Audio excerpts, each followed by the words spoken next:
Every empire swears its money is safe. Every government insists its promises will last forever. And every time, history proves them wrong.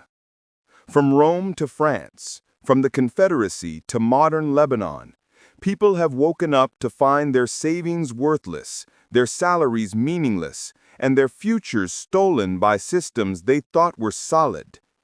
Collapse isn't rare. Collapse is the rule. The real question isn't whether financial systems fail. It's how you protect yourself when they do. The illusion of permanence is the most dangerous financial mistake of all.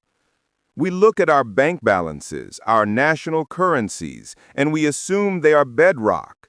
But money is not bedrock. It is trust. And trust can vanish overnight. That's why history is so brutal and so useful.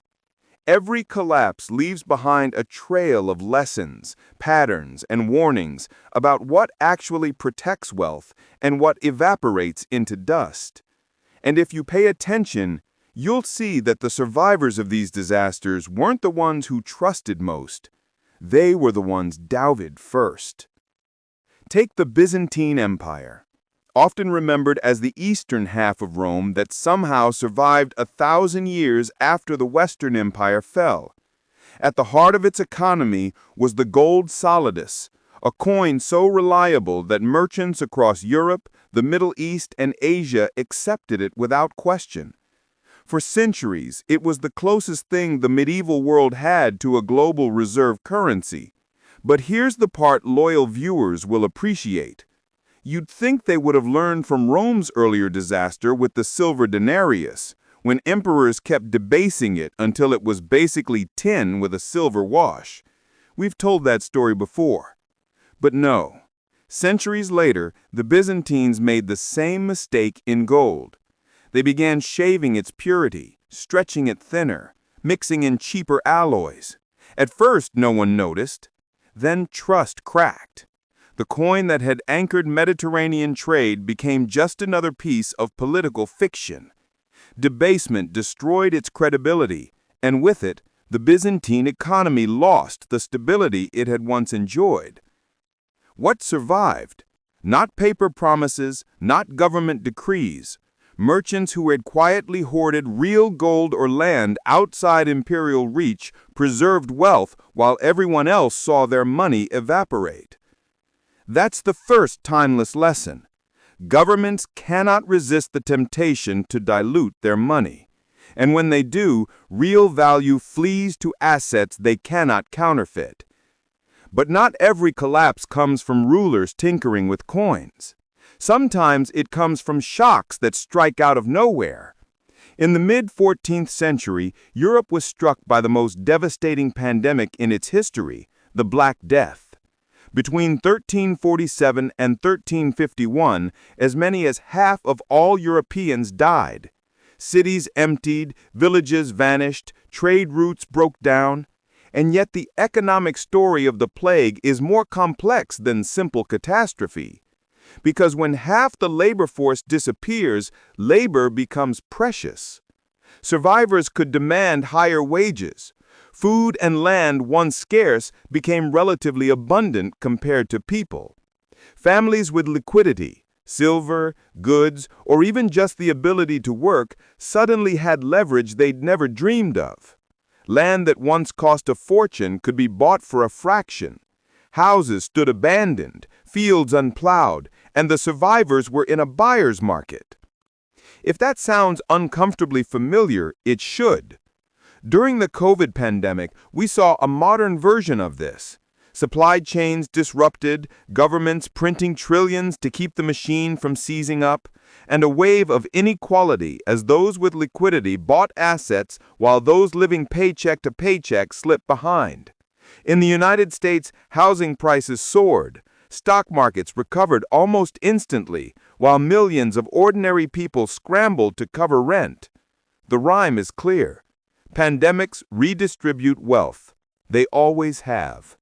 Survivors of the Black Death leveraged scarcity to climb the social ladder. Survivors of COVID with liquidity scooped up property, stocks that others could no longer hold. The lesson is not comforting, but it is true. Crises reward those with reserves and punish those without them. And while pandemics show us how fast shocks can flip an economy, the collapse of banking in Renaissance Florence shows us something just as vital. Institutions that look too big to fail can fall like dominoes. In the 1340s, Florence was Europe's financial capital, home to powerful banking families like the Bardi and Peruzzi. These houses had lent heavily to kings, most disastrously to Edward III of England, who defaulted on enormous loans during his wars with France. When Edward stopped paying, the banks collapsed. Depositors were ruined. Trade froze. Florence, once rich and powerful, was thrown into turmoil. The ordinary citizen who had trusted the city's mighty banking dynasties discovered that size was not safety, and reputation was not protection. What did people learn?